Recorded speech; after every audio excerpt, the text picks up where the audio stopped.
Mariage secret de ma sœur, j'ai fait la liste, tu n'étais pas dessus. L'humiliation est totale devant les photos de groupe. Une semaine plus tard, elle réclame le loyer habituel. J'ai découvert que ma sœur s'était mariée de la même manière qu'on découvre qu'on a été remplacé au travail, par hasard, publiquement et délibérément. Je lui ai envoyé un SMS ce matin-là, rien de dramatique, juste, vous avez fini par fixer une date? Je préparais mon café, pensant à moitié à mes échéances professionnelles et à moitié au fait qu'elle était étrangement silencieuse depuis des semaines. Elle a répondu en moins d'une minute, on s'est marié hier. Puis un autre message est arrivé juste après, comme si elle avait hâte de remuer le couteau dans la plaie, juste pour les gens importants. J'ai fixé mon téléphone jusqu'à ce que l'écran s'assombrisse. Ma gorge s'est serrée. Cette lente compression qui se produit quand on réalise qu'on n'est pas blessé par un accident, mais par une décision réfléchie. Je l'ai appelé quand même. Pas pour supplier, pas pour me disputer, juste pour entendre le ton de sa voix. Pour confirmer si j'avais mal interprété. Elle a répondu sur haut-parleur, comme si elle avait un public. Oh, a-t-elle dit d'un ton joyeux. Tu as vu. J'ai demandé la date, gardant ma voix neutre, tu aurais pu me le dire. Elle a émis un petit son, mi-rire, mi-soupir, comme si j'étais collante. J'ai fait la liste des invités, a-t-elle dit fièrement. Tu n'étais pas dessus. Puis elle a fait une pause assez longue pour que le message passe bien. Seulement pour les gens importants. Je ne lui ai pas demandé ce que j'étais si je n'étais pas de la famille. Je n'ai pas demandé pourquoi. J'avais appris à la dure que demander pourquoi à ma sœur ne lui donnait que plus d'espace pour faire son spectacle. Alors, j'ai dit, d'accord. Et j'ai raccroché avant qu'elle ne puisse entendre ma respiration changer. 10 minutes plus tard, le groupe WhatsApp de la famille s'est illuminé comme une machine à sous. Photo après photo. Elle en blanc ou son nouveau mari souriant de toutes ses dents. Une pyramide de champagne. Une rangée de visages souriants. J'ai reconnu des cousins qui m'avaient emprunté de l'argent sans jamais me rembourser. Des oncles qui me traitaient de responsable comme si c'était un compliment et une laisse à la fois. Quelqu'un a écrit « si beau ». Quelqu'un d'autre a ajouté quelque chose d'intime et de classe. Ma sœur a posté un selfie avec une légende qui semblait viser directement mon visage, seulement pour les gens importants. Je me suis assise à ma table de cuisine, mon café refroidissant, et je me suis autorisé à ressentir la chose à petite dose contrôlée. L'humiliation, la colère, cette vieille sensation familière d'être la seule personne de la famille qu'on pouvait utiliser sans aimer. Parce que voici la partie qu'aucun d'entre eux n'aime dire à voix haute, j'étais l'aîné, et c'est moi qui ai hérité de la majeure partie de la succession de grand-père. Non pas parce que j'étais avide, mais parce que j'étais celle qui est restée. Quand la santé de mon grand-père a commencé à décliner, tous les autres avaient une raison pour ne pas venir le voir. Ils étaient occupés. Ils étaient débordés. Ils avaient leur propre vie. C'est moi qui ai appris ces médicaments, qui l'ai accompagné aux rendez-vous médicaux, payé les factures quand la confusion s'est installée, et repoussé les parents inserviables qui se sont soudainement inquiétés dès qu'ils ont senti l'odeur de l'argent. Quand il est décédé, il a laissé quelque chose à mes frères et sœurs. À moi, il a laissé la responsabilité. Je suis devenue l'exécutrice testamentaire. Je suis devenue la rabat-joie, celle qui faisait des tableaux Excel, celle qui disait non, celle qu'on pouvait blâmer pour chaque déception tout en s'attendant à ce qu'elle paie le loyer. Alors, quand ma sœur m'a exclu de son mariage, j'ai compris exactement ce qu'elle faisait. Elle ne me coupait pas les ponts parce qu'elle n'avait pas besoin de moi. Elle me coupait les ponts parce qu'elle ne voulait pas que je voie ce qu'elle dépensait. Une semaine a passé. Je ne l'ai pas confrontée. Je n'ai pas posté de citations énigmatiques. Je n'ai pas appelé les proches pour recruter de la sympathie. Je suis allé travailler. J'ai assisté à des réunions. J'ai payé les factures que je payais toujours. J'ai maintenu la paix familiale comme je l'ai toujours fait, avec mon silence et mon argent. Puis, un mardi matin, mon téléphone a sonné. Ma sœur. J'ai fixé son nom un instant avant de répondre, sachant déjà que ce n'était pas des excuses. Salut, dit-elle, la voix légère comme si nous étions amis. Le loyer est en retard. Je n'ai rien dit. Elle a continué, plus vite maintenant. Tu l'as envoyé comme d'habitude? Parce que le propriétaire m'a envoyé un mail et je ne peux pas gérer ce stress maintenant. Je viens littéralement de me marier. L'audace était si pure qu'elle m'a presque impressionné. J'ai tourné légèrement ma chaise vers la fenêtre de mon bureau, regardant les voitures passer en bas comme si tout était normal dans le monde. Je n'ai rien reçu du propriétaire, ai-je dit. Elle a pouffé. Eh bien, moi si, et c'est gênant. Alors, peux-tu juste l'envoyer? Là, aujourd'hui. Son ton avait ce tranchant familier. Elle ne demandait pas, elle réclamait son dû. J'ai ouvert mon ordinateur portable, non pas parce que je la croyais, mais parce que j'avais besoin d'une trace. Je me suis connecté au portail de gestion immobilière de l'appartement où elle vivait. Le bail n'était pas à son nom. Il était au mien. Il le fallait. Il y a 2 ans, elle m'avait supplié de me porter garante car elle ne pouvait pas passer les vérifications de solvabilité. J'avais accepté comme une idiote parce que la dernière phrase de mon grand-père dans mon oreille avait été « Prends soin d'eux quand je ne serai plus là ». J'ai cliqué sur l'historique des paiements. Payer. Payer. Payer. Puis je l'ai vu. Le paiement de ce mois-ci, rejeté. Pas pour provision insuffisante, pas parce que je l'avais oublié. Rejeté parce que la destination du paiement avait été modifiée. Je me suis penché, scannant les détails des yeux. Il y avait une petite note à côté de la ligne de rejet, le genre de note administrative que la plupart des gens ne remarquent jamais, coordonnées bancaires, RIB, mise à jour. Autorisation en attente. Autorisation en attente. La voix de ma sœur était toujours dans mon oreille. Allô? Tu es là? Oui, ai-je dit calmement. Qui t'a dit que c'était en retard? Le propriétaire, a-t-elle claqué. Je viens littéralement de te le dire. Je regarde le portail, ai-je répondu, toujours contrôlé. Le paiement n'est pas passé parce que quelqu'un a mis à jour les coordonnées bancaires. Il y a eu une demi-seconde de silence sur la ligne. Puis elle a ri trop vite. Oh mon Dieu, Éléonore. C'est sûrement juste un bug du système. Arrête de rendre tout bizarre. Un bug du système. C'était sa phrase préférée quand elle ne voulait pas que je regarde de trop près. J'ai cliqué sur l'onglet d'audit, la petite icône en forme d'horloge. Un journal s'est ouvert et mon estomac s'est noué. Parce que cela ne disait pas que les coordonnées avaient été changées par la gestion immobilière. Cela disait qu'elles avaient été changées par un payeur autorisé ajouté au compte. Ajouté hier, avec un eurodatage précis à la minute près. Je n'ai pas encore parlé. J'ai juste fait défiler. La voix de ma sœur est devenue aigre. Tu fais sérieusement ça maintenant? Je demande une seule chose. Tu es toujours comme ça.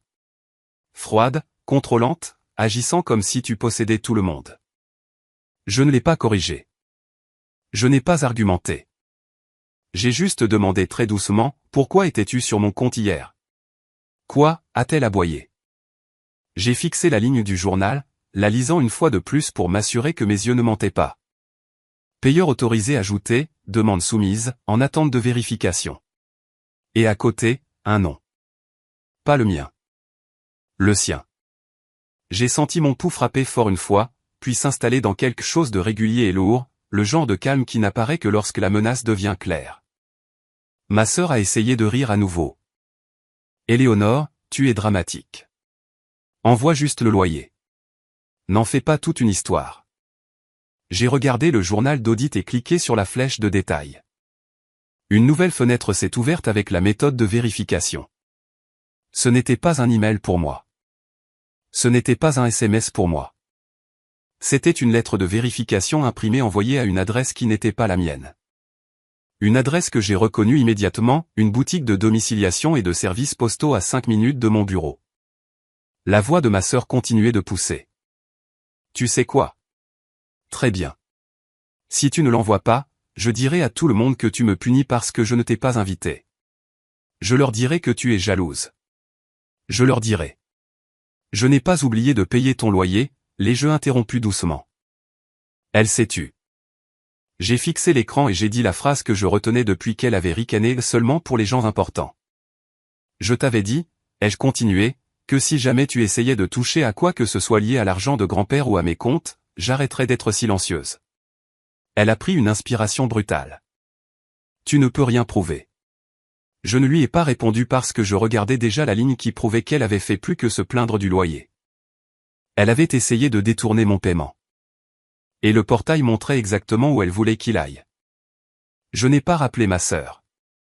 Je ne lui ai pas envoyé de SMS non plus, même si mon pouce planait sur son nom comme si ma mémoire musculaire voulait recommencer le même vieux cycle. Moi suppliant pour de la clarté. Elle me nourrissant d'humiliation. Tous les autres regardant comme si c'était un divertissement. Au lieu de cela, j'ai imprimé le journal d'audit. Puis j'ai conduit directement au bureau de gestion immobilière. Le bâtiment se trouvait derrière une rangée d'arbustes bien taillés et un panneau avec un lettrage joyeux qui promettait une communauté. À l'intérieur, ça sentait le nettoyant au citron et le désodorisant bon marché. Il y avait un bol de menthe sur le comptoir, une photo encadrée de la piscine, une caméra de sécurité dans le coin avec sa petite lumière verte clignotant comme un battement de cœur. Je me suis dirigé vers le bureau d'accueil et j'ai dit, je suis la titulaire du bail pour l'unité 310. J'ai besoin de parler à quelqu'un au sujet de modifications non autorisées du routage des paiements. La réceptionniste a cligné des yeux, ses doigts se dirigeant déjà vers son clavier. Non. Éléonore Martin, ai-je dit, en restant simple. Elle a tapé, froncé les sourcils et jeté un coup d'œil à son écran comme s'il venait de l'insulter. Ce compte est signalé, a-t-elle dit prudemment. Signalé comment, ai-je demandé. Elle n'a pas répondu à ça. Elle s'est levée. J'ai attendu, mon dossier serré contre mes côtes, écoutant le bureau. Le bourdonnement des imprimantes, les téléphones, les conversations feutrées. Derrière une paroi vitrée, quelqu'un en blazer discutait calmement avec un locataire au sujet de frais de retard. Des problèmes normaux, des problèmes sûrs. Puis un homme est sorti du bureau du fond. La quarantaine, coupe de cheveux soignée, badge plastifié accroché à sa ceinture. Il n'a pas souri comme le service client. Il a souri comme quelqu'un qui avait déjà lu les notes. Madame Martin, a-t-il dit. Je suis Victor. Venez avec moi. La porte de son bureau s'est fermée avec un clic doux qui ressemblait à la vie privée devenant une politique stricte. Il a désigné une chaise et s'est assis en face de moi, affichant mon compte sur son écran. Je vais être direct, a dit Victor. Votre portail réside montre une tentative de modification de la destination du paiement et une tentative d'ajout d'un payeur autorisé, et c'est pourquoi le système a rejeté le loyer. J'ai hoché la tête une fois. Ça dit que le RIB a été mis à jour et que l'autorisation est en attente, ai-je dit. Le payeur autorisé a été ajouté hier. Les yeux de Victor se sont plissés. Vous avez vu l'onglet d'audit? Oui, ai-je dit. Il a expiré lentement comme s'il respectait cela. Bien, parce que la plupart des gens ne le font pas, et c'est comme ça que ces situations arrivent. Il a cliqué 2 fois et a tourné son écran légèrement vers moi. Sur l'écran se trouvait un journal, exactement ce que j'avais vu à la maison, mais avec plus de détails. Ajout de payeur autorisé, demande soumise, en attente de vérification. Demandé par Chloé Martin Dubois. Horodatage, hier, 16h58. Méthode, courrier. Lettre de vérification. Adresse de vérification, boîte postale 88, adresse de la boutique de domiciliation. Mon estomac s'est serré au nom. Chloé était le prénom de ma sœur depuis sa naissance. Et Martin Dubois était nouveau, son nom de femme mariée, celui dont elle était soudainement fière. Comme si changer son nom de famille pouvait changer son caractère. Victor a pointé l'adresse de vérification. Ce n'est pas votre adresse enregistrée, a-t-il dit. Non, ai-je répondu. C'est une boutique de services postaux. La bouche de Victor s'est pincée. Et c'est un signal d'alarme. Il a cliqué sur la mise à jour bancaire et une nouvelle fenêtre s'est ouverte avec les champs de destination. Je me suis penché. Ce n'était pas un compte de propriétaire. Ce n'était pas un processeur de paiement d'entreprise. C'était un compte courant personnel. Nouveau titulaire du compte de destination, Chloé Martin Dubois. Institution, Banque du Crédit Maritime. Type de compte, chèque personnel. Pendant une seconde, ma poitrine s'est vidée. Elle n'avait pas essayé de régler le loyer. Elle avait essayé de rediriger mon paiement vers son propre compte pour ensuite m'appeler comme si je l'avais laissé tomber, afin que je paie 2 fois, une fois dans sa poche, une fois au propriétaire, pendant qu'elle gardait les mains propres et un visage innocent. Victor a regardé mon expression changer et a dit doucement, « Connaissez-vous cette personne ?» Oui, ai-je dit. C'est ma sœur. Les sourcils de Victor se sont levés d'une fraction. Donc, c'est un problème familial interne. Non, ai-je corrigé calmement. C'est une fraude utilisant un lien familial. Victor n'a pas contesté. Il a juste hoché la tête une fois, comme si la différence comptait pour lui aussi. Est-elle venue ici, ai-je demandé. Victor a cliqué sur un autre onglet. La demande a été soumise depuis la borne libre-service de notre bureau, a-t-il dit. Dans la zone d'accueil, pas depuis votre connexion personnelle à domicile. J'ai eu froid dans le dos. Donc, elle s'était tenue dans ce bureau et l'avait fait. La voix de Victor est restée stable. Oui, hier après-midi. Je me suis rassise, forçant mes épaules à se détendre. Montrez-moi ce qu'elle a soumis, ai-je dit. Victor a hésité un instant. Politique de confidentialité, a-t-il prévenu, puis a dit, je peux vous montrer les pièces jointes. Je ne peux pas vous donner de copie sans une contestation formelle, mais vous pouvez les voir. Il a ouvert la liste des fichiers. Il y avait 3 pièces jointes. L'une était une lettre d'autorisation scannée, tapée dans une police propre, disant que j'autorisais Chloé à gérer les paiements de loyer et à recevoir le courrier de vérification en mon nom. Elle avait une signature en bas qui ressemblait à mon nom de la façon dont mon nom apparaît quand quelqu'un ne l'a vu que sur un écran. La deuxième pièce jointe était une photo de mon permis de conduire. Pas un scan, une photo. Les bords étaient légèrement déformés. Une ligne de reflet traversait le haut comme s'il avait été photographié sous une lumière de cuisine. J'ai senti ma gorge se serrer parce que je me suis souvenu de l'étreinte d'hier. La façon dont elle s'était penchée trop près. La façon dont sa main avait effleuré mon sac. Décontracté, entraîné. Victor a zoomé sur les métadonnées du fichier. Cela a été capturé sur un téléphone, a-t-il dit, et son ton me disait qu'il avait déjà vu ça, puis téléchargé via notre borne. J'ai gardé ma voix basse. Le troisième ?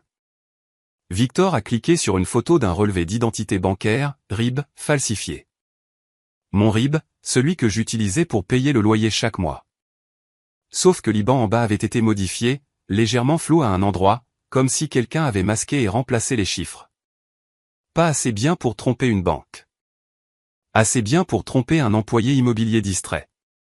Victor l'a fixé une longue seconde, puis m'a regardé. C'est pourquoi notre système a signalé le changement, a-t-il dit. Cela ne correspondait pas à votre schéma habituel et la destination était un compte personnel. J'ai hoché la tête une fois. Mon visage est resté neutre, mais je pouvais sentir la chaleur derrière mes yeux, pas des larmes, de la colère, le genre froid. Victor s'est penché en arrière et a dit, « Et voulez-vous que nous traitions cela comme une tentative d'accès non autorisé ?» Oui, ai-je répondu immédiatement. Il n'a pas demandé si j'étais sûr. Il a juste sorti un formulaire d'un tiroir et l'a fait glisser sur le bureau. Signez ici, a-t-il dit. Cela gèle toutes les modifications de compte jusqu'à ce que vous vérifiez en personne. Cela déclenche également notre examen interne des incidents. J'ai signé. Mon stylo n'a pas tremblé. Victor a tapé pendant que je signais, puis a cliqué sur quelque chose qui a fait un petit carillon.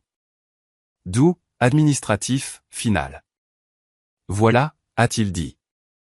Personne ne peut rien changer sur ce compte réside sans votre présence physique avec une pièce d'identité. J'ai expiré lentement. Pouvez-vous annuler la demande de mise à jour bancaire, ai-je demandé. Elle n'a jamais abouti, a dit Victor.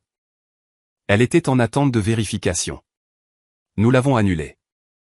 Votre loyer peut être payé par le canal normal aujourd'hui. Bien, ai-je dit. Victor a de nouveau fixé l'écran, puis a ajouté, il y a un autre détail que vous devriez voir. Mon estomac s'est serré. Quoi? Il a ouvert un champ de notes intitulé Interaction bureau. Il avait été tapé par quelqu'un à l'accueil hier. La sœur de la résidente a insisté sur le fait que la titulaire du bail était instable et a demandé à être ajoutée comme payeur autorisé. A prétendu que la titulaire était d'accord mais avait paniqué.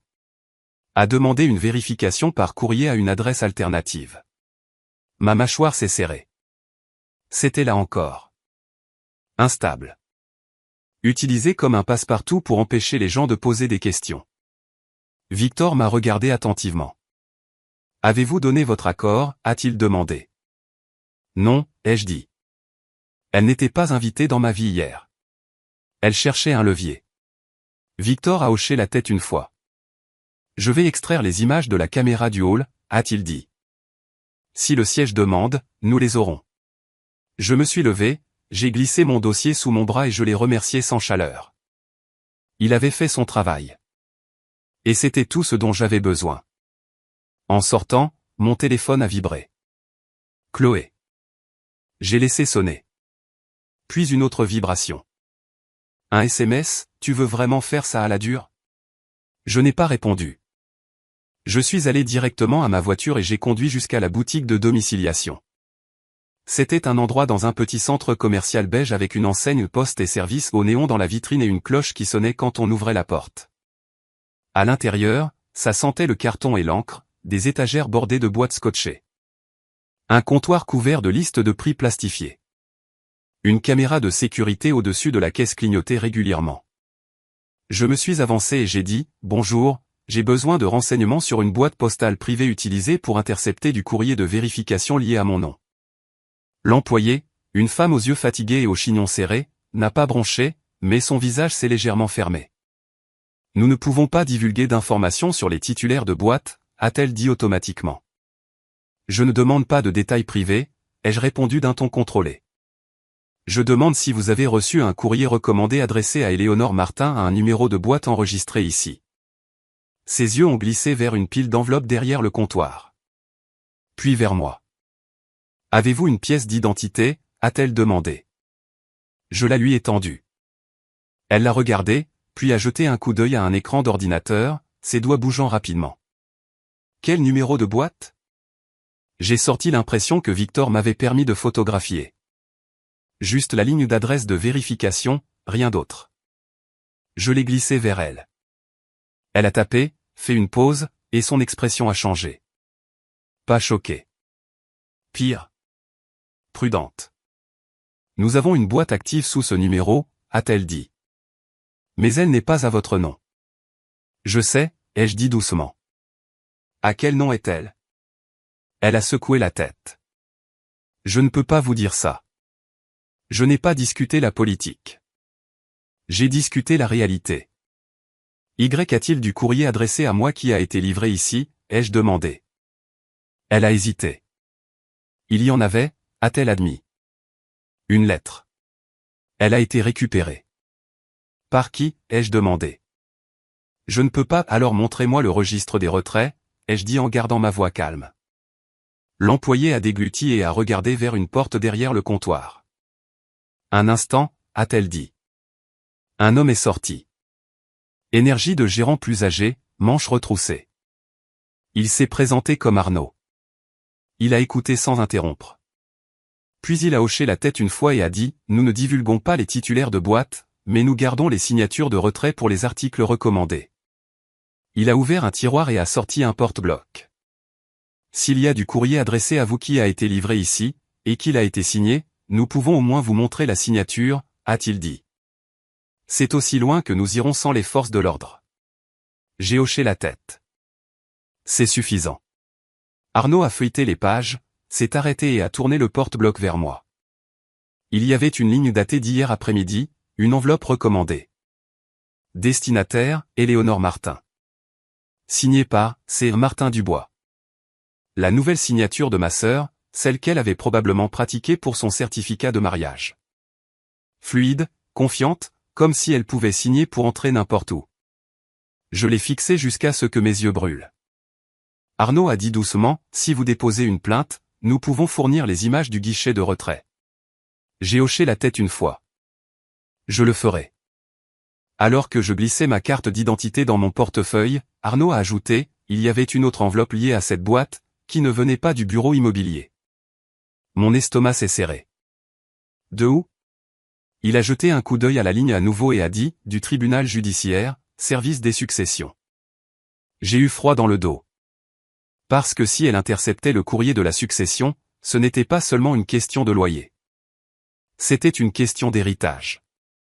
Et soudain, les photos de mariage dans le groupe WhatsApp ont pris un sens qui m'a donné la nausée. Parce qu'elle ne m'avait pas exclu pour me punir. Elle m'avait exclu pour pouvoir manipuler le récit familial pendant qu'elle redirigeait discrètement des documents juridiques dans mon dos. Je ne suis pas rentré chez moi après la boutique de domiciliation. J'ai conduit au centre-ville, me suis garé à 2 pâtés de maison du tribunal et suis entré au greffe des successions avec mon dossier coincé sous mon bras comme un bouclier. Le hall sentait le vieux papier et les détecteurs de métaux. Les chaussures couinaient sur le carrelage.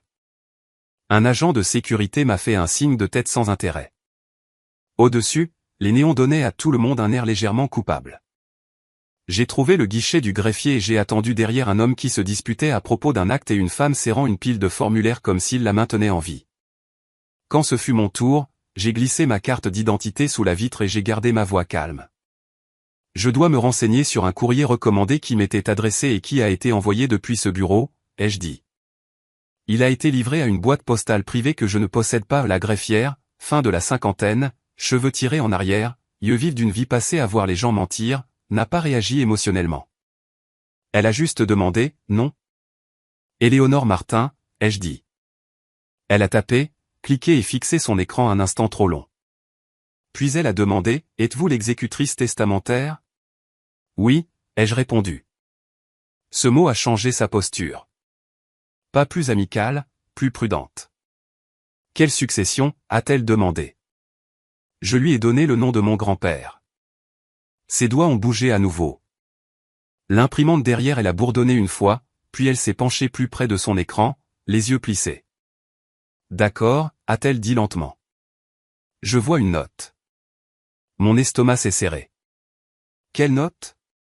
Elle n'a pas répondu tout de suite. Elle a cliqué sur un autre onglet et a tapé quelque chose qui a fait sonner les touches trop fort dans le silence.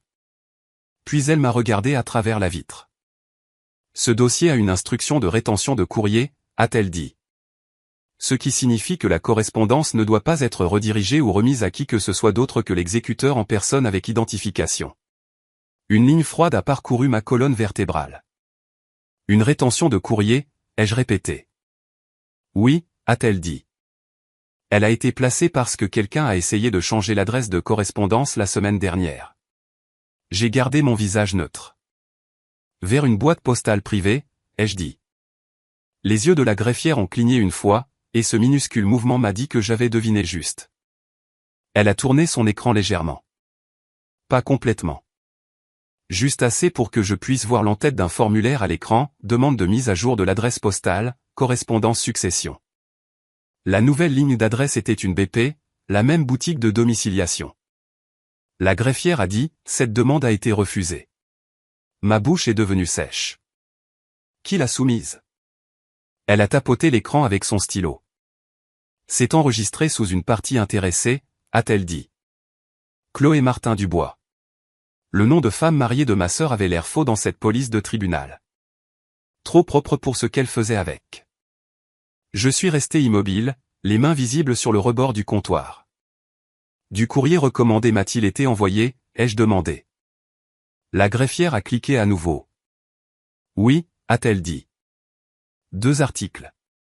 L'un était un avis concernant une requête. L'autre était un calendrier d'audience. Mon estomac s'est serré. Quelle requête? Elle m'a regardé comme si elle allait dire quelque chose qu'elle avait appris à dire sans pitié.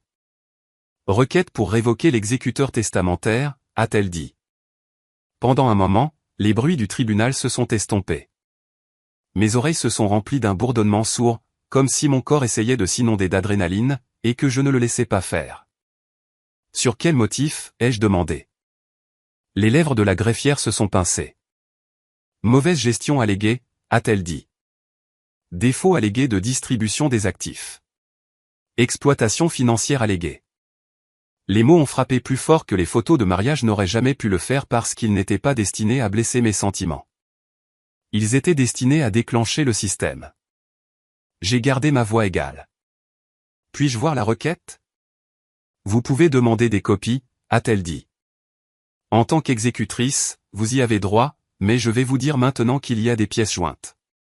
Bien sûr qu'il y en a, ai-je murmuré surtout pour moi-même. Elle a glissé un formulaire sous la vitre. Je l'ai rempli avec un stylo enchaîné au comptoir, mon écriture stable. En signant, j'ai remarqué l'écriteau collé sur la vitre, toutes les demandes sont enregistrées.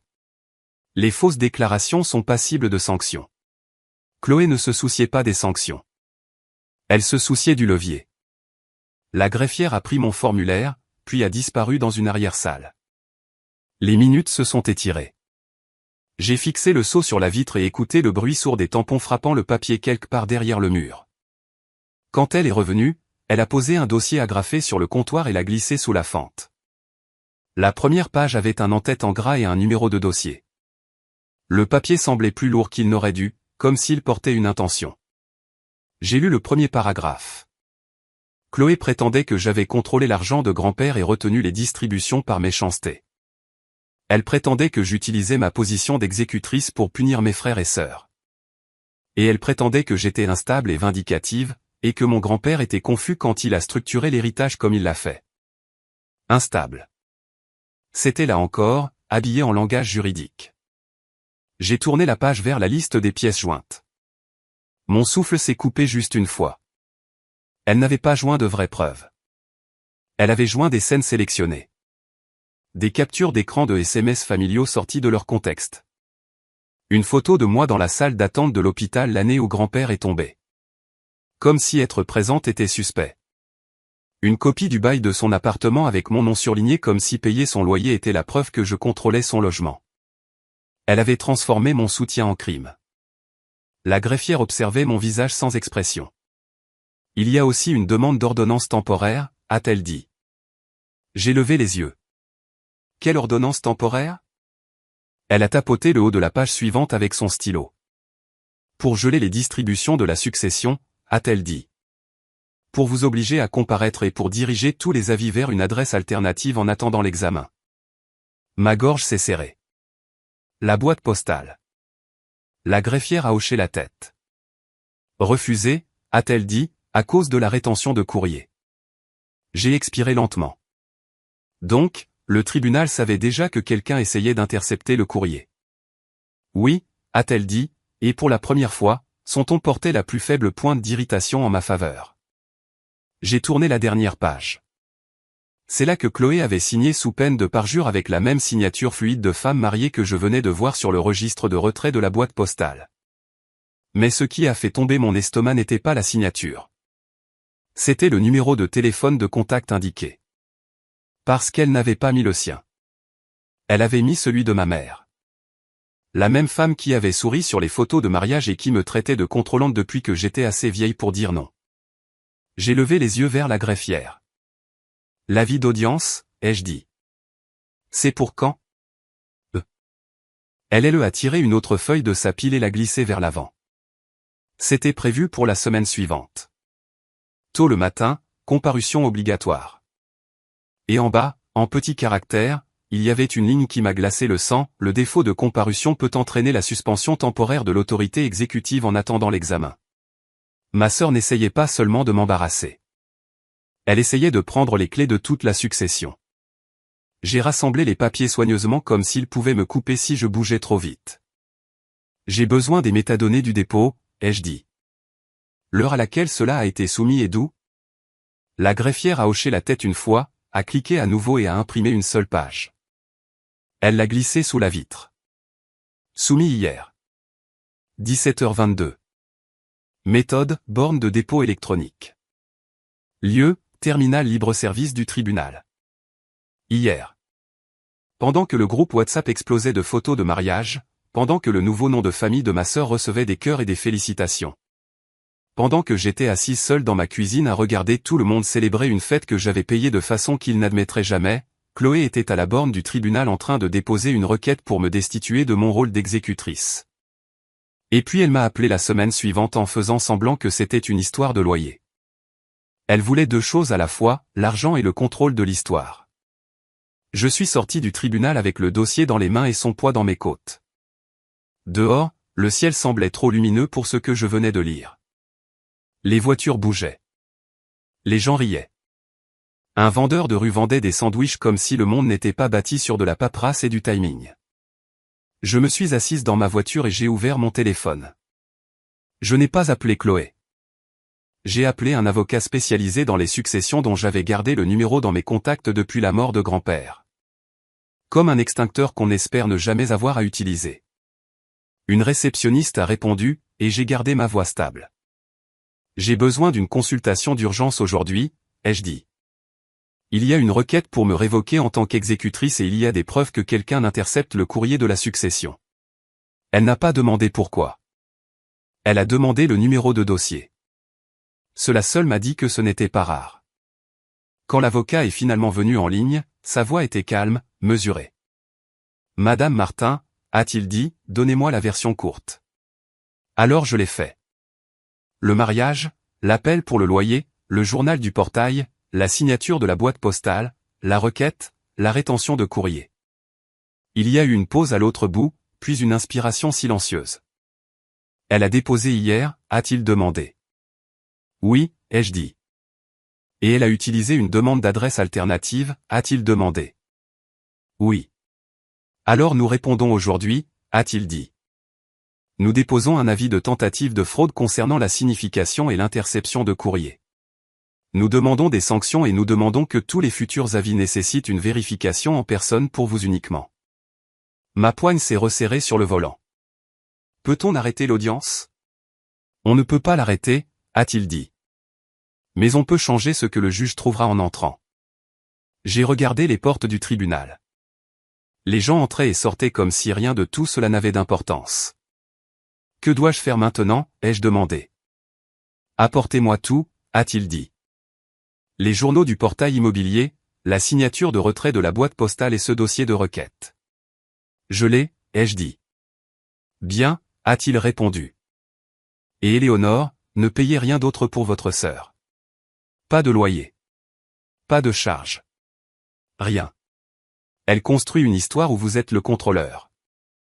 Nous allons retourner cette histoire pour montrer ce qu'elle est vraiment, une tentative de fraude bancaire et une tentative d'ingérence dans la succession. J'ai dégluti, gardant ma respiration lente. Il y a encore une chose, ai-je dit. Quoi, a-t-il demandé. Ma sœur a signé sous peine de parjure, ai-je dit. Et elle a indiqué le numéro de téléphone de ma mère comme contact. L'avocat est resté silencieux un instant, puis a dit, c'est de la coordination. Je n'ai pas répondu. Je n'avais pas besoin de le faire parce que mon téléphone s'est allumé à nouveau. Un autre SMS de Chloé. Si tu n'envoies pas le loyer aujourd'hui, je dirai à tout le monde ce que tu as fait avec l'argent de grand-père. J'ai fixé l'écran sans cligner des yeux. Puis j'ai regardé la bulle de frappe apparaître. Et quand le message suivant est arrivé, mon sang est devenu plus froid qu'au tribunal. Parce qu'elle ne demandait pas le loyer. Elle demandait les identifiants du compte de la succession. Je n'ai pas répondu au message de Chloé. J'ai pris une capture d'écran, je l'ai enregistré dans un dossier étiqueté avec la date, et je l'ai transféré à mon avocat. Puis j'ai conduit directement à son bureau avant que ma sœur ne puisse transformer le prochain mensonge en document officiel. Le bâtiment était au centre-ville, calme, le genre d'endroit où les gens parlent doucement parce que les murs en ont trop entendu. La réceptionniste ne m'a pas demandé de répéter cette fois. Elle a reconnu l'urgence dans ma voix et m'a fait entrer immédiatement. Mon avocat, maître Simon Leroux, m'a rencontré à sa porte, les manches retroussées et un bloc-notes déjà ouvert. « Montrez-moi tout », a-t-il dit. Je l'ai étalé en pile propre sur son bureau. Le journal d'audit du portail, les notes de Victor, la signature de retrait de la boîte postale, le dossier de la requête, l'impression des métadonnées de la greffière. J'ai fait glisser mon téléphone avec les captures d'écran des SMS de Chloé. Simon n'a pas réagi comme un proche. Il a réagi comme une personne qui sait ce qu'un juge a besoin de voir. Il a lu la requête d'abord, la mâchoire se serrant par petits incréments. Puis il a tourné la dernière page et a tapoté sa ligne de signature. Elle a signé sous peine de parjure, a-t-il dit doucement. Oui, ai-je répondu, et elle a indiqué le numéro de téléphone de ma mère. Il a hoché la tête une fois et a noté quelque chose. Puis il a pointé la page de demande de changement d'adresse. Ça, a-t-il dit, c'est une tentative d'interférence avec la signification. Les juges n'aiment pas quand les gens essaient de détourner les notifications officielles. Je ne me suis pas encore assise. Je suis resté debout parce que m'asseoir ressemblait à une reddition. Simon m'a regardé. A-t-elle déjà eu accès au compte de la succession, a-t-il demandé. Non, ai-je dit. Je n'ai jamais partagé les identifiants. Elle n'en a jamais eu besoin. Les yeux de Simon sont restés stables. Alors pourquoi demande-t-elle les identifiants maintenant? Je n'ai pas répondu tout de suite parce que la réponse ne concernait pas le loyer. Elle concernait le contrôle. Elle veut déplacer de l'argent pendant que je suis distraite, ai-je dit. Et elle veut dire que c'était un accident ou que je l'ai approuvé et que j'ai paniqué. Le stylo de Simon s'est arrêté. Cette phrase, a-t-il dit. Quelle phrase, ai-je demandé. Il a fait glisser la note du gestionnaire immobilier vers moi. Celle où ma sœur insistait sur le fait que j'étais instable. Que j'étais d'accord mais que j'avais paniqué. C'est un script, a-t-il dit. Les gens l'utilisent quand ils veulent fabriquer un consentement. Mon téléphone a vibré à nouveau sur le bord de son bureau. Un nouveau SMS. Tu ne pourras pas jouer à la reine éternellement. Soit tu me donnes les identifiants, soit je montre au tribunal ce que tu as caché. Simon n'a pas touché le téléphone, il a juste fait un signe de tête vers lui. Bien, a-t-il dit. Ma gorge s'est serrée. Qu'est-ce qu'on dépose, ai-je demandé. Simon a tourné son bloc-notes pour que je puisse voir son plan écrit d'une écriture serrée et propre. Avis de tentative de fraude concernant la signification. Motion pour faire respecter la rétention de courrier et restreindre les demandes d'adresse alternatives. Opposition à la requête de révocation avec pièce justificative. Demande de sanction pour dépôt de mauvaise foi et parjure. Demande d'ordonnance de protection contre le harcèlement et l'ingérence. Il a tapoté la dernière ligne. Pas une ordonnance restrictive au sens dramatique, a-t-il dit. Une ordonnance du tribunal qui lui dit d'arrêter de vous contacter au sujet de l'accès à la succession et d'arrêter d'essayer d'intervenir auprès de tiers. Le juge aime les limites claires. J'ai hoché la tête une fois. D'accord. Simon s'est penché en arrière. Maintenant, dites-moi la seule chose que vous ne m'avez pas dite, a-t-il dit. J'ai froncé les sourcils. Quoi? La raison pour laquelle elle a choisi maintenant, a-t-il dit. Mariage, puis loyer, puis révocation de l'exécuteur. Ce n'est pas aléatoire. J'ai pris une lente inspiration. Parce qu'elle pense que l'argent de grand-père est la seule chose pour laquelle je suis bonne. J'ai dit, elle a passé des années à me traiter de contrôlante tout en me laissant payer ses factures. Elle veut l'héritage sans la responsabilité. Le mariage était juste son annonce. Les yeux de Simon ne se sont pas adoucis. Ils se sont aiguisés. Alors nous traitons cela comme ce que c'est, a-t-il dit. Une tentative coordonnée de saisir l'autorité. Il a sorti un formulaire de déclaration vierge d'un tiroir et l'a fait glisser vers moi. Nous allons déposer votre déclaration aujourd'hui, a-t-il dit. Chronologie claire, 2 pages, pas d'émotion, juste des faits. J'ai commencé à écrire pendant qu'il dictait la structure, les dates, les heures, qui a dit quoi, où j'étais. Il m'a fait inclure les moindres détails. Comment j'ai découvert le changement de rythme du loyer, où la lettre de vérification a été envoyée, qui a signé pour elle, où le dépôt à la borne du tribunal a été soumis. Chaque phrase était un clou.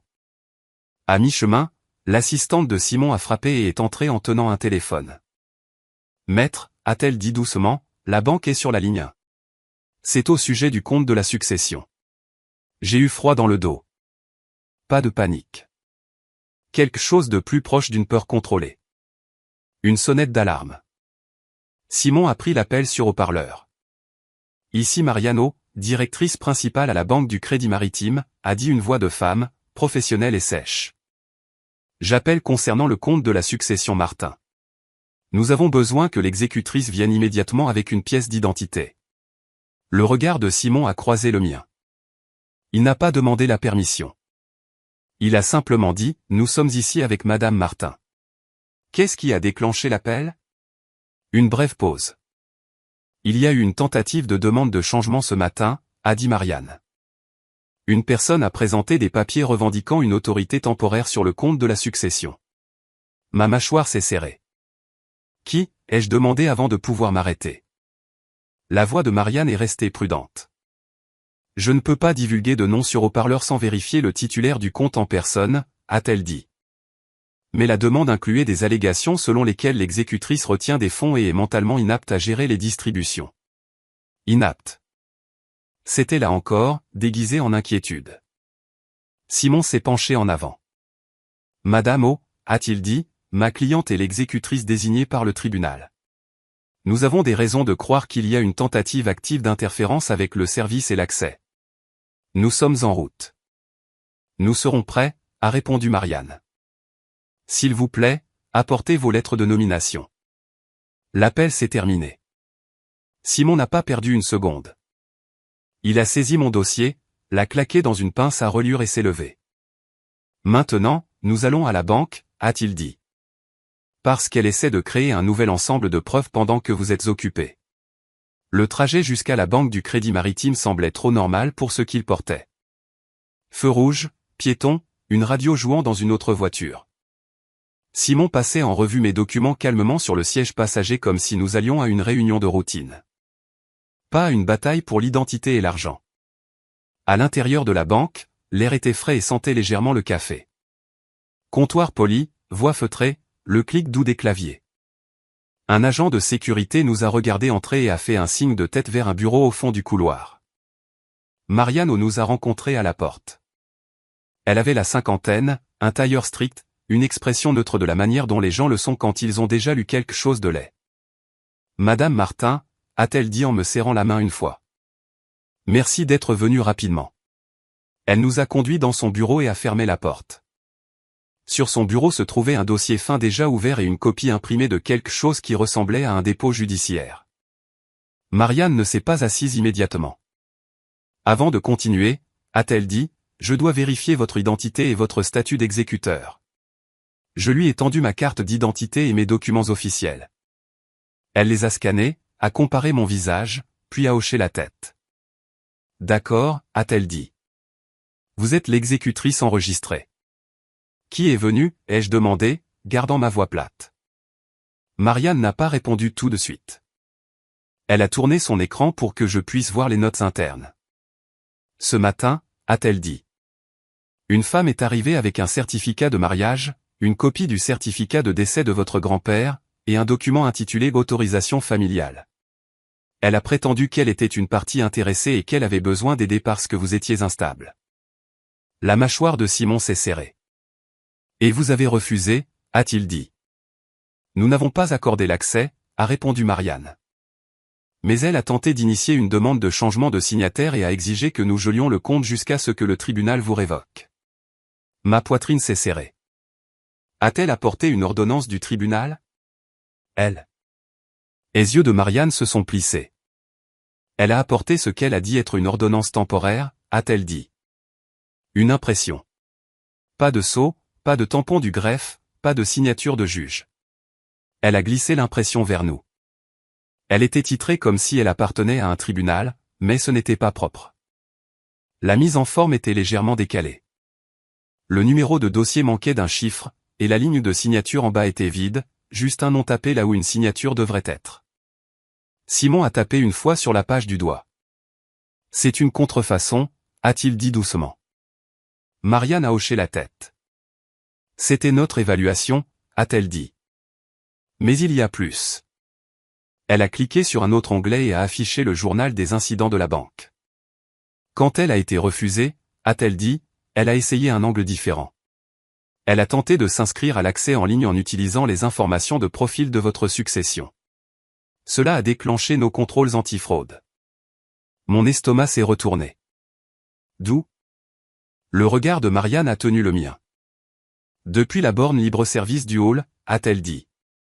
Ici, dans cette agence. Simon s'est penché en avant. Avez-vous la caméra, a-t-il demandé. Marianne a hoché la tête et a tapoté le téléphone de son bureau. Sécurité, j'ai besoin du flux du hall de ce matin. 10h à 10h30, a-t-elle dit. Une minute plus tard, une petite vidéo s'est ouverte sur son écran. Elle a fait défiler la chronologie. Les images montraient le hall, des clients attendant, un guichetier riant poliment, le garde se déplaçant en boucle lente. Puis Chloé est entrée dans le cadre. Je l'ai reconnue immédiatement, même à travers le grain. Cheveux soignés, posture vive, cette marche confiante comme si elle possédait n'importe quelle pièce où elle entrait. Ma mère suivait quelques pas derrière elle, serrant un dossier. Chloé s'est approchée de la borne avec détermination. Ma mère se tenait légèrement sur le côté, scannant le hall comme si elle s'assurait que quelqu'un les voyait. Chloé a tapé, fait une pause, tapé à nouveau, puis s'est penchée plus près de l'écran et a sorti son téléphone, l'inclinant comme si elle lisait un code ou photographiait des instructions. Marianne a mis la vidéo en pause et a zoomé. La main de Chloé tenait un papier avec une phrase de réinitialisation de mot de passe imprimée en haut. Une phrase que je n'avais jamais créée. La voix de Marianne est restée calme, mais ses yeux se sont durcis. Elles ont essayé de capturer l'accès en ligne, a-t-elle dit. Et quand cela a échoué, elles ont exigé que nous placions un gel. Simon m'a regardé. Ses coordonnées, a-t-il dit. Je n'ai pas répondu parce que mon téléphone a vibré à nouveau dans ma poche comme une pulsation. Je l'ai sorti et j'ai vu un nouveau message de Chloé. Ce n'était pas une menace cette fois. C'était une capture d'écran. Une page de confirmation de la borne de dépôt électronique du tribunal horodaté montrant qu'une motion d'urgence venait d'être soumise. Et en dessous, dans son message, elle a écrit « Tu n'es plus l'exécutrice. Vérifie le compte dans 1 heure. » Je n'ai pas ressenti de colère en lisant le message de Chloé. J'ai ressenti une petite peur contrôlée, subtile, aiguë, parce qu'elle ne bluffait pas sur le fait d'essayer. Elle bluffait sur le fait de réussir. Marianne m'a regardé le lire, puis a dit « Cette capture d'écran ne signifie pas qu'il y a une ordonnance. » Simon s'est penché plus près. « Madame, a-t-il dit, pouvez-vous confirmer si une ordonnance du tribunal a été signifiée à cette agence ?» L'expression de Marianne est restée neutre, mais ses yeux se sont durcis. « Aucune ordonnance n'a été signifiée, a-t-elle dit. Pas de sceau, pas de signature de juge, pas de tampon de greffier. Et même si une motion d'urgence a été déposée, un dépôt n'est pas une autorité. » J'ai expiré lentement. Marianne a continué. « Cependant, parce que votre compte de succession est maintenant une cible, je place une restriction de protection dessus. Pas de virement sortant, pas de nouvelle inscription en ligne, et pas de changement de signataire à moins que vous ne vous présentiez en personne avec une pièce d'identité. Cela inclut toute personne prétendant être de la famille. » Elle a cliqué sur quelque chose sur son écran et le système a émis un petit carillon qui ressemblait à une porte de coffre-fort qui se fermait. Chloé voulait la panique. Ce qu'elle a obtenu, c'est la procédure. Simon n'a pas laissé le moment respirer. Il s'est tourné vers moi. « Nous vérifions le dossier maintenant, » a-t-il dit. Il a appelé le bureau du greffier des successions pendant que Marianne imprimait un résumé du journal des incidents. Tentative de demande de changement de signataire. Faux ordre temporaire présenté. Tentative d'inscription en ligne échouée et les horodatages exacts. Marianne a ajouté une page de plus. Des arrêts sur image de la caméra du hall, horodaté, montrant Chloé à la borne avec ma mère planant derrière elle. Pendant que Simon parlait au téléphone, j'ai regardé cette image fixe et j'ai senti quelque chose s'installer dans ma poitrine. Elles ne se cachaient plus. Elles agissaient au grand jour parce qu'elles supposaient que je ne bougerais pas plus vite que leur confiance. Simon a écouté, a demandé le numéro de dossier, puis a demandé les détails du dépôt. Sa voix est restée calme, mais je pouvais entendre l'acier dedans maintenant, et il a mis fin à l'appel et m'a regardé. Elle a déposé une motion d'urgence, a-t-il dit. Ce matin. Terminal libre-service. Pas d'ordonnance accordée. Pas encore d'audience, mais elle a demandé la suspension temporaire de votre autorité en attendant l'examen. Ma mâchoire s'est serrée. Et elle me dit que je ne suis plus exécutrice. Simon a hoché la tête une fois. Ce qui est de la coercition, a-t-il dit. Et si elle a présenté une fausse ordonnance à la banque, c'est un problème distinct. Nous allons au tribunal. Marianne a ajouté, nous coopérons avec les forces de l'ordre si on nous le demande, sur le même ton qu'elle utiliserait pour décrire la météo, parce que c'est un comportement frauduleux. Sur le trajet, Simon n'a pas essayé de me réconforter. Il a construit le dossier. Il m'a fait transférer le message de Chloé et vérifier le compte dans 1 heure à une adresse email de preuve de son cabinet. Il m'a fait écrire une courte chronologie sur mon téléphone. Exclusion du mariage. Appel pour le loyer. Tentative de routage du portail. Signature de retrait de la boîte postale. Requête de révocation de l'exécuteur. Tentative à la banque avec fausse ordonnance. Capture d'écran de la motion d'urgence. Chaque ligne se terminait par 1 heure. Au tribunal, nous sommes passés par la sécurité et dans la file du greffier des successions à nouveau. Le même bourdonnement fluorescent. Le même saut derrière la vitre. La même greffière aux cheveux tirés et aux yeux vifs. Simon a glissé sa carte professionnelle et nos dépôts sous la fenêtre. Nous avons besoin d'une réponse d'urgence déposée aujourd'hui, a-t-il dit. Et nous avons besoin que les métadonnées du dépôt électronique et les tentatives de signification soient préservées. Les yeux de la greffière ont parcouru les documents et se sont plissés. C'est la succession Martin, a-t-elle dit. Oui, ai-je répondu. Elle a tapé, cliqué, et sa posture a changé. Plus prudente, plus sérieuse. La motion d'urgence est dans la file d'attente, a-t-elle dit. Aucune ordonnance n'a été émise. La voix de Simon est restée polie. Nous avons besoin de cela par écrit, a-t-il dit. La greffière a imprimé un aperçu du dossier et l'a glissé sous la vitre. Il montrait la motion comme en attente, rien de plus. Puis elle a ajouté, il y a autre chose. Mon estomac s'est serré. Quoi? Elle a tourné son écran légèrement.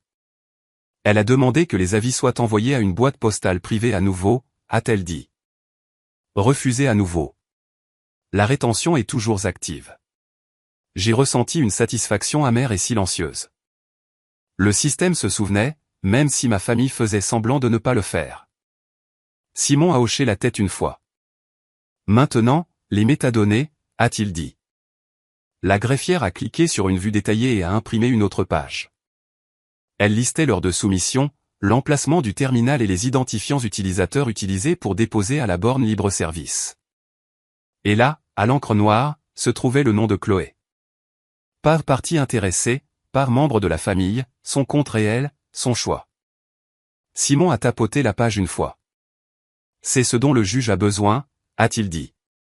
Nous avons déposé notre réponse et une demande de sanction, en joignant tout, le journal d'audit du portail immobilier, la signature de retrait de la boîte postale, la note du gestionnaire immobilier sur mon instabilité, le résumé de l'incident bancaire, les images de la caméra du hall.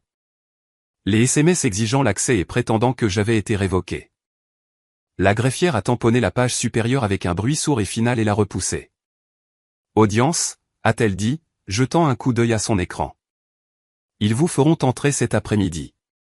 2 heures plus tard, nous nous tenions dans un couloir devant une salle d'audience au tapis bleu délavé et aux vieux bancs en bois. Mes mains restaient détendues sur mes côtés. Je gardais ma respiration lente. Ma peur était toujours là, mais petite, contenue, parce qu'elle était devenue quelque chose que je pouvais nommer. Puis Chloé est apparue au bout du couloir, pas seule. Ma mère marchait à côté d'elle avec un dossier pressé contre sa poitrine comme une arme. Chloé portait la même confiance brillante et propre qu'elle avait portée sur ses photos de mariage, comme si la célébration et le sabotage appartenaient à la même tenue. Elle m'a vu et a eu un sourire narquois. Seulement pour les gens importants, a-t-elle murmuré, juste assez fort pour m'atteindre. Je n'ai pas réagi. J'ai regardé Simon à la place. Tu vois comme elle est calme, ai-je demandé doucement. Simon a hoché la tête une fois. Les gens qui pensent être intouchables le sont toujours, a-t-il dit. L'huissier a ouvert la porte de la salle d'audience et a appelé notre affaire. À l'intérieur, le juge n'a pas souri. Il n'a pas demandé comment tout le monde allait. Il a regardé les dépôts, puis moi, puis Chloé. Madame Martin, m'a-t-il dit, vous êtes l'exécutrice actuelle enregistrée. Le menton de Chloé s'est levé comme si elle pouvait défier un dossier judiciaire par sa posture. Le juge s'est tourné vers Chloé. Madame Martin Dubois, a-t-il dit.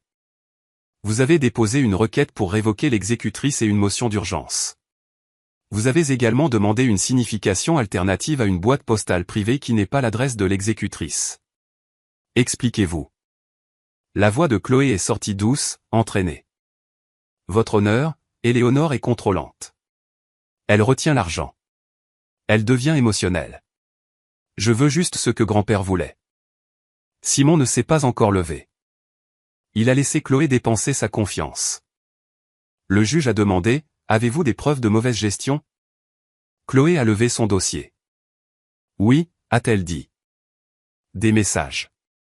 La preuve qu'elle paie mon loyer pour pouvoir me contrôler. La preuve qu'elle a isolé grand-père. Je l'ai regardé brandir mon aide comme si c'était un crime. Alors Simon s'est levé. Votre honneur, a-t-il dit calmement. Nous avons des dossiers objectifs qui montrent que la requérante ne cherche pas la responsabilité. Elle cherche l'accès. Il a remis nos pièces à conviction. Le juge les a feuilletés sans expression. Puis ses yeux se sont arrêtés sur le résumé de l'incident bancaire et l'arrêt sur image de la caméra. Il a levé les yeux. Qu'est-ce que cette fausse ordonnance? Le visage de Chloé a vacillé. Je ne sais pas ce que c'est, a-t-elle dit rapidement. Je n'ai pas. La voix de Simon est restée plate. Elle a présenté une impression étiquetée comme une ordonnance temporaire pour geler le compte de la succession, a-t-il dit. Pas de sceau, pas de tampon de greffier, pas de signature de juge. La banque l'a signalé comme une contrefaçon. L'agence a préservé les images du hall. Le regard du juge s'est aiguisé. Il s'est tourné vers Chloé. Êtes-vous allé à la banque ce matin? Chloé a hésité un demi-instant. Je suis allé poser des questions, a-t-elle dit. La voix du juge est devenue plus froide. Avez-vous tenté de changer l'autorité de signature sur le compte de la succession? Les yeux de Chloé se sont dardés vers ma mère. Ma mère a levé le menton comme si elle pouvait fixer un juge jusqu'à l'obéissance. Chloé a dit, j'essayais de protéger l'argent. Simon a fait glisser l'impression des métadonnées du dépôt électronique vers l'avant. Et voici les détails de la soumission de la motion d'urgence, a-t-il dit. Terminal libre-service. Identifiant de compte utilisé, Chloé Martin Dubois. Et voici les SMS envoyés à Madame Martin déclarant qu'elle n'était plus exécutrice et de vérifier le compte dans 1 heure. Le juge a lu la pièce à conviction des SMS pendant une longue seconde. Son visage n'a pas changé, mais la pièce l'a fait. L'air est devenu plus lourd. Puis le juge a posé une question qui a finalement fait craquer la confiance de Chloé. Pourquoi avez-vous exclu l'exécutrice de votre mariage et l'avez ensuite contactée pour un loyer 1 semaine plus tard, a-t-il demandé. Chloé a cligné des yeux, déstabilisée. Ce n'est pas pertinent. Ça l'est si le tribunal détermine le mobile, a dit le juge d'une voix ferme.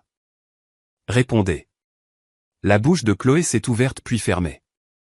Parce que la vérité était laide dans une salle d'audience. Parce que la vérité était qu'elle aimait m'humilier, mais qu'elle aimait plus mon argent. Simon a parlé avant qu'elle ne puisse reconstruire son masque. Votre honneur, la requérante a tenté de rediriger les paiements de loyer vers son compte personnel en utilisant une autorisation falsifiée et du courrier intercepté, a-t-il dit. Nous avons le journal d'audit du portail immobilier, la note d'incident du gestionnaire immobilier et la signature de retrait de la boîte postale. C'est un modèle d'interférence et de tentative de redirection. Le juge s'est penché légèrement en arrière et a regardé Chloé comme les gens regardent une serrure qui a été forcée. Je rejette la motion d'urgence, a-t-il dit. Je rejette la demande de suspension temporaire. L'exécutrice reste en place. Le visage de Chloé s'est tendu. Le juge a continué. J'émets également une ordonnance stipulant que toute la correspondance de la succession reste restreinte à l'adresse vérifiée de l'exécutrice, sans changement d'adresse alternative sans audience judiciaire. Ma poitrine s'est desserrée d'une fraction. Puis il a baissé les yeux à nouveau et a dit la phrase qui a fait perdre ses couleurs au visage de ma mère. Ce dépôt semble être de mauvaise foi, a-t-il dit. Je fixe une audience pour déterminer les sanctions. Et je réfère l'affaire au procureur de la République pour examen de parjure potentielle et de faux et usage de faux liés à l'incident bancaire. Le souffle de Chloé s'est coupé. Ma mère a ouvert la bouche, outrée, prête à faire une scène. Et le juge l'a fait taire sans la regarder. Madame, a-t-il dit à ma mère, vous n'êtes pas partie au procès. Ne parlez pas, elle. Silence. La posture de l'huissier s'est rapprochée de Chloé et de ma mère, sans les toucher, juste présente d'une manière qui disait que le tribunal avait fini d'être diverti. Quand nous sommes sortis, Chloé a sifflé mon nom comme si c'était une malédiction. Je ne l'ai pas regardé. J'ai regardé l'ordonnance tamponnée dans la main de Simon. Parce que le papier parle plus fort que la famille. À l'extérieur du tribunal, 2 inspecteurs de la brigade financière nous ont rencontrés. Alertés par le rapport de la banque et le renvoi du tribunal, ils ont pris des dépositions, des copies, et ont demandé à voir les images de la banque et les registres de la boutique de domiciliation. Chloé a essayé de passer devant eux comme si elle ne reconnaissait pas les conséquences. L'un des inspecteurs s'est mis devant elle et a dit, « Madame Martin Dubois, nous devons vous parler d'un document judiciaire contrefait présenté à une banque et d'une tentative d'accès non autorisé à un compte de succession. » Le visage de Chloé est devenu très immobile. Maintenant, ma mère lui a saisi le bras instinctivement, et pour la première fois de la journée, ma mère a eu l'air effrayée. Pas de moi. Du casier judiciaire.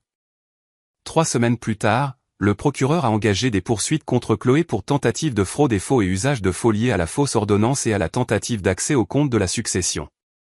Ainsi que des chefs d'accusation supplémentaires liés au courrier intercepté et à la tentative de détournement de loyer. Elle n'a pas pu appeler ça un drame familial devant un juge. Elle a eu une mise à l'épreuve, des dommages et intérêts à payer, et une ordonnance de non-contact qui signifiait qu'elle ne pourrait plus jamais m'envoyer de SMS pour de l'argent sans que cela devienne une autre violation. Ma mère n'a pas été inculpée aussi lourdement, mais elle a été nommée dans les rapports comme témoin impliqué, et le tribunal a accédé à ma demande de lui interdire de me contacter au sujet de la succession. Et j'ai payé le loyer une dernière fois directement au gestionnaire immobilier par le canal vérifié. Puis je me suis retiré du bail et j'ai laissé ma sœur apprendre ce que seulement pour les gens importants signifie quand les factures arrivent et que personne n'est là pour les couvrir discrètement.